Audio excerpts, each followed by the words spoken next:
Hello.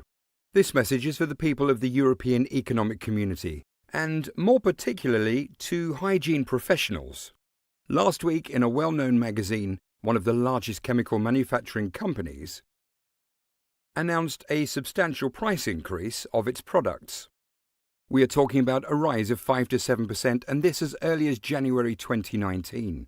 The reason for this price increase? The difficulty of getting supplies for phosphoric acid, phosphonates, ethylene, propylene, caustic soda, and crude oil.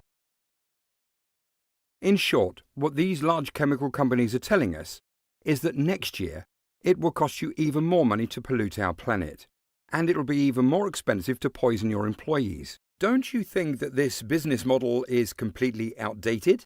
Don't you think that our planet needs sustainable development and alternative solutions?